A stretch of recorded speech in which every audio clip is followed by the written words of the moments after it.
where the world is a vast, shimmering expanse of snow and ice. The air a piercing 40 degrees Celsius, slicing through flesh like 1,000 unseen blades.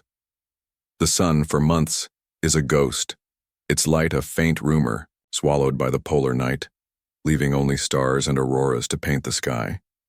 In this frozen crucible where ovens, refrigerators, and grocery stores are as unthinkable as palm trees swaying in a tropical breeze, the Inuit wove a pantry from the tundra's raw essence, snow, ice, and an ingenuity so profound it humbles modern technology. Long ago, within igloos that glowed like lanterns under a star-strewn firmament, families crafted a lifeline of sustenance, preserving food in ways so ingenious they'd make culinary scientists pause in awe. Without electricity, preservatives, or supply chains, they transformed fish, seals, berries, caribou, walruses, seaweed, birds, fats, moss, and even blood into a bulwark against the Arctic's unrelenting hunger. From dried fish that fueled treks across frozen wastes to seal oil that banished the dark, from frozen berries that thwarted scurvy to fermented walrus that defied starvation, their methods were as astonishing as they were vital.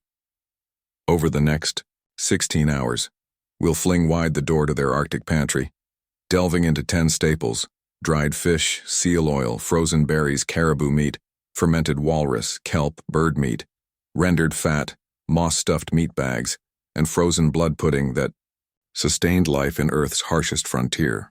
This is the saga of the Inuit, who turned scarcity into abundance, their pantry a monument to human resilience, a testament to the eternal dance with the cold. Join me as we step into their frost-kissed world, where every bite is a story, every morsel a victory. Our epic begins with dried fish, the silent sovereign of the Arctic pantry, a staple so indispensable it might have been the tundra's currency, its value etched in every scale. Picture an Inuit fisherman, his parka crusted with frost, standing on a frozen shore. The sea a mosaic of ice floes under a sky ablaze with auroras that ripple like celestial rivers. His nets, woven from sinew, drag through waters teeming with cod, Arctic char, and salmon, life pulsing beneath the ice even when caribou roamed distant or seals vanished into the deep. In the Arctic, where igloos stood as solitary beacons against the endless white, and firewood was rarer than a summer, bloom dried fish was the backbone of survival. Why? The ocean was a generous provider, its bounty more reliable than the tundra's fleeting herds. Hunting big game, caribou, walrus, or polar bear, demanded skill, time, and the courage to face claws or tusks. Fishing, though grueling, was a safer wager, the sea less likely to retaliate with a snarl. Once caught, fish surrendered to the Arctic's natural freezer. The air, plunging below 20 degrees Marb, flash froze catches faster than any industrial machine. No power grid needed, no subscription. Fee to nature's chill. But freezing was merely the prelude. Fire was a luxury, driftwood or moss hoarded for warmth not wasted on preservation. So Inuit families mastered a fireless art, freeze-drying. They strung fish on racks of whalebone or driftwood, suspending them in the cold, dry wind that swept the tundra like a restless spirit. Over days, sometimes weeks, moisture evaporated, leaving behind lightweight, leathery fillets that could last months, even years, without spoiling. No vacuum sealers, no chemical preservatives, just the tundra's breath, patient and relentless, working its alchemy. This wasn't mere preservation. It was a craft, honed over millennia, each rack a canvas of survival. Dried fish wasn't just gnawed like jerky, it was a culinary chameleon, its versatility a lifeline. Women, in the quillic's flickering glow, shredded it into hearty soups, their bone spoons stirring pots of seal broth, the steam rising like a prayer. Others softened it with seal oil for dipping, or blended it with berries and fat into pemmican, a compact meal for hunters braving the ice. Skins and bones, simmered into broth, stretched every catch, for in a land where waste was a sin, every scale had purpose, every fin a story. Nutritionally, dried fish was a titan, delivering 20 grams of protein per 100 grams, omega-3 fatty acids, and vitamins D and B12 per food composition studies. A single bite fueled igloo repairs, dog sled runs, or battles against blizzards. Its energy a shield against frostbite's creeping chill, keeping blood flowing to extremities. Picture a family, huddled in their igloo, the Quillick's flame casting shadows on curved walls, a grandmother dipping dried char into seal oil, her grandchildren, watching, learning the rhythm of survival. Her stories, told in Inuktitut's soft cadence, weave tales of ancestors who fished through storms, their nets heavy with hope. The fish's richness warms their bodies, its vitamins fortifying them against the cold's silent theft. Vitamin D for bones, B12 for endurance. In an Arctic economy, dried fish was wealth, its abundance and durability making fishermen the tundra's quiet kings, their nets weaving life itself. Beyond sustenance, it was a cultural anchor, its preparation a ritual passed from elder to youth, each rack of drying fish a testament to the Inuits' bond with the sea, a thread in the tapestry of their identity. This bond extended to the tools of preservation. Nets, crafted from caribou sinew, were woven with care, their knots a language of survival, each loop a prayer for plenty. Racks built from whale ribs or driftwood smoothed by the sea stood as silent sentinels, their wood polished by generations of hands. The act of drying fish was communal, families gathering to clean, gut, and hang, their laughter mingling with the wind's howl, their labor a dance of unity. Children learned by doing, their small fingers clumsy but eager, guided by elders who saw in them the future. These moments, per National Geographic, were not just about food but about culture. The sea's bounty a gift shared across generations, its preservation a sacred act, each fillet a promise of tomorrow. Next, we turn to seal oil, the Arctic's liquid gold, not pressed from sunlit groves but drawn from the blubber of seals, a resource as multifaceted as it was indispensable. Imagine a hunter, his breath steaming in the Quillick's light, his bone-handled knife flashing as he carves thick fat from a seal's carcass, the air heavy with the ocean's briny tang, the igloo's walls glistening with faint frost. Extracting oil was a masterclass in low-tech brilliance. Chunks of blubber were placed in pouches crafted from animal stomachs, seal or caribou, strong, flexible, and leak-proof, sewn tight with sinew. Over weeks the fat melted at room temperature, no flame required, yielding liters of clear golden oil that shimmered like captured sunlight. These pouches, the Tupperware of their day, held oil in sub-zero cold without a crack, their seams a testament to women's skill, each stitch a vow of endurance. Seal oil was a multitasker, its uses woven into the fabric of Arctic life, a golden thread in the pantry's tapestry. As food, it was a dipping sauce, enriching dried fish or caribou with fat and flavor, transforming sparse bites into calorie-dense feasts that powered long hunts or warmed hands in howling winds. A single tablespoon, 120 calories per nutritional data, sustained treks across snowfields, its energy a buffer against the cold's relentless drain. As fuel, it fed Quillick lamps, their moss wicks burning steady through the polar night, banishing darkness and warming igloos where sunlight was a distant memory, a mere whisper in winter's 6-month rain. With firewood rarer than a desert spring, this was a lifeline, each flicker a defiance of the cold's tyranny, the lamp's glow a beacon of hope. In storage, seal oil was a preservative, sealing meat in containers of hide or stone, shielding it from mold, decay, and the Arctic's freezing air for 6 months or more. No refrigerator needed. A slab of walrus submerged in oil stayed fresh into spring, stretching a bountiful hunt across lean seasons, a bridge between plenty and want. Nutritionally, seal oil was a treasure trove, brimming with vitamins A, D, E, and K, and omega-3 fatty acids that fortified bodies against the cold's assaults, per National Geographic. Vitamin A sharpened vision in the dim polar twilight. D strengthened bones against winter's strain, and omega-3s enhanced circulation, keeping fingers and toes frostbite-free, a natural defense no chemical hand warmer could match. Picture a mother pouring oil into a Quillick, its flame illuminating her children's faces as they chew oil-soaked fish, their igloo a warm haven against the storm's roar, the lamp's crackle, a lullaby. Seal oil wasn't just sustenance, it was survival's heartbeat, lighting, heating, preserving, and nourishing in one radiant drop.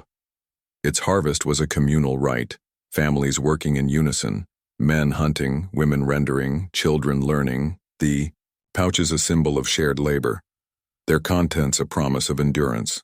The process was steeped in tradition. Hunters honored the seal's spirit, offering thanks to Sedna, the sea goddess of Inuit mythology, ensuring her favor for future hunts. Women, tending the pouches, sang songs of the sea, their voices weaving, past and present, each note a thread in the cultural fabric. Children watching learned the weight of every task, their small hands stirring oil or sewing hides, their laughter a spark in the igloo's warmth. This, per ancient origins, was more than preservation. It was identity. The seal's gift a covenant between people and land, its oil a lifeblood that sustained body and soul. Now a sweeter interlude. Frozen berries, nature's candy in a land of frost, a rare burst of joy in the Arctic's austerity. In summer's fleeting warmth, when snow melted to reveal tundra slopes speckled with green wild berries, cloudberries, crowberries, blueberries, cranberries, bearberries, emerged like jewels scattered by a careless giant. Picture families, baskets of birch bark or seal bladder in hand, fanning out across the tundra, their laughter mingling with the hum of mosquitoes, their eyes scanning for polar bears lurking beyond the rise. These weren't the plump, cultivated berries of supermarkets, but resilient survivors, their small size packing concentrated nutrients like warriors forged in ice, each berry a testament to life's tenacity. Berry picking was a communal dance, children racing to fill containers, their fingers stained purple, elders teaching which plants were safe, their stories of great harvests weaving memory into the moment. The tundra, briefly alive with color, hummed with purpose before winter's return, a fleeting Eden in a land of ice. Berries preserved themselves, a gift from nature's ancient larder. Left on bushes, they freeze-dried in autumn's chill, their sugars and nutrients intensifying, a natural process rivaling modern freeze-drying technology, no factory required. Inuit gathered these through winter, plucking them from snow-dusted stems, each berry a burst of vitamin C, 45 milligrams per cup of crowberries, nearly 50% of daily needs, per nutritional studies. This warded off scurvy, a silent killer that stalked winter's long shadow when fresh food was a memory. Some berries were stored in permafrost pits, nature's ice cellars carved into the tundra's frozen heart, their walls glinting with frost, a natural vault for summer's bounty. Others were submerged in seal oil, blending sweet and savory, a treat that married land and sea. Mixed with fat and meat, berries formed pemmican, a non-perishable meal lasting years. The original energy bar, its power packed into every bite, no foil wrapper or marketing slogan needed. Akutak, or Eskimo ice cream, blended berries with rendered fat and fish, a calorie-dense dessert that could sustain a stranded hunter for days, its tangy richness a fleeting escape from winter's grind, a whisper of summer in the colds. Embrace. Picture a child, savoring a kutak in the Quillick's glow, the igloo's warmth a cocoon as the wind howls outside, her mother recounting tales of berry patches guarded by spirits, each bite a link to ancestors. Berries brought more than health. They brought joy, their sweetness a rare gift, a reminder of summer's promise in a world of frost. Their harvest was a cultural touchstone, stories told of great berry patches, of grandmothers who braved bears. For a handful, each berry a thread in the Inuit's tapestry of resilience. The baskets, woven from willow or bark, were heirlooms, their patterns a language of lineage, each weave a story of survival. Picking was a rite of passage, children learning the land's rhythms, their laughter a spark in the tundra's silence, their stained hands a badge of belonging, per National Geographic. Caribou, the tundra's roaming pantry, were next, their herds thundering across the landscape, tens of thousands strong, a living supermarket on hooves, their antlers silhouetted against the midnight sun. If fish were daily bread, caribou was the feast, providing meat, fat, hides, bones, and more, a bounty that shaped survival. Picture hunters, tracking migrations through summer's endless light, their bolas or spears poised, the air taut with anticipation, the herds rumble a pulse in the earth. A kill was a triumph, a communal celebration, fresh meat grilled over rare fires of moss or driftwood, the scent mingling with laughter as families gathered. But winter loomed, its shadow, long and hungry, and preservation was paramount. Butchering was an art, each cut precise. Thin slices hung on racks to dry in the cold, dry air, creating jerky that lasted months, lightweight for treks across ice. Other cuts were frozen in permafrost pits or ice cellars, the tundra's deep, freeze preserving them until spring, a natural vault requiring no lock. Kelp, the ocean's quiet offering, brought balance to the pantry, a humble gift harvested at low tide by women and children wading into icy waves, their hands deft despite the cold's bite, their laughter cutting through the wind's moan. Picture them, gathering long, leafy strands from rocks, the sea's rhythm a constant challenge, their baskets of hide or bark filling with green treasure, the horizon a blur of ice and sky. Kelp, dried in the sun and wind, preserved itself, its natural salt a shield against spoilage, allowing it to last months rolled into bundles hung from igloo ceilings or stored in hide bags. Rich in calcium and iodine, 4,000% of daily iodine needs per ounce per nutritional studies, it filled gaps where greens were myths, its minerals a bulwark against deficiency. Chopped into soups, chewed like jerky, or fermented in seal oil. For a tangy topping, kelp added flavor and depth, its saltiness a taste of the sea in a land of frost. Imagine a girl, nibbling kelp in her igloo, its crunch a whisper of the ocean, her mother weaving tales of tides navigated by starlight. The kolik's glow a warm embrace. Kelp was the pantry's unsung hero. A vegetable in a land of ice, its harvest a communal rite. Stories told of great hauls, of ancestors who braved waves for a handful, each strand a link to the sea's bounty. The act was a dance, women teaching, daughters the tide's rhythm, their songs a melody of survival, their baskets a canvas of community. Per National Geographic, kelp's simplicity belied its power, its presence a reminder that even in the Arctic's austerity, the ocean offered life, its green strands a quiet rebellion against winter's white.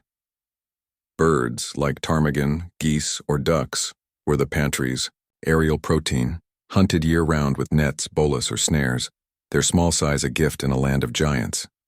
Picture a hunter, setting traps in a snowy valley. Ptarmigan's white feathers blending with drifts, his breath steaming as he waits, his patience a prayer for plenty. Plucked and stored in snowbanks, birds stayed frozen, their livers and hearts, rich in vitamins A and B, eggs gathered in spring a rare boon per National Geographic. At 25 grams of protein per 100 grams, they balance the fat-heavy diet of seals and walrus, their small portions perfect for quick meals, their feathers saved. For insulation, another layer of resourcefulness. Imagine a mother, retrieving a ptarmigan from a snowbank, her children eager for broth, the igloo's warmth a cocoon against the cold's bite, the kolik's flame a steady pulse. Birds were a reliable gift, their presence a reminder that life persisted even in winter's depth, their hunt a skill passed from father to son, each snare a lesson in patience, each feather a thread in the fabric of survival. Rendered fat, drawn from seals, whales, or caribou, was the pantry's pure energy, melted over low kolik flames into golden blocks, stored in hide containers for months, its richness a bulwark against the cold. A single tablespoon, 120 calories per nutritional studies, powered hunts, warmed bodies, or fueled dog sled runs, its versatility unmatched. Dipped with fish, mixed with berries for sweet savory treats, or used to waterproof kamik boots, it was a cornerstone of survival. Picture a hunter, stirring melting blubber, the kolik's glow on his face, each drop a promise of endurance, his children watching, learning the weight of every task. Fat was the pantry's fuel, its preparation a ritual. Families gathered, to render, their hands slick, their laughter a spark in the igloo's warmth, each block a vow to outlast winter, per ancient origins. Moss-stuffed meat bags, using sphagnum moss's antibacterial power, pH 3.4, were a quiet marvel, preserving meat in hide sacks stored in snow or stone caches. Moss fought bacteria, absorbed moisture, and stabilized temperature, keeping meat fresh weeks longer per historical records. Its use in World War I and II wound dressings hints at its potency. If it saved soldiers, it could save dinner. Imagine a skeptic mocking moss only to eat fresh caribou while others spoiled moss the quiet victor, its humble green a symbol of ingenuity. Picture a woman stuffing a hide bag, her hands deft, her stories of moss's magic weaving past into present, the igloo alive with purpose, the bag a testament to survival's quiet arts.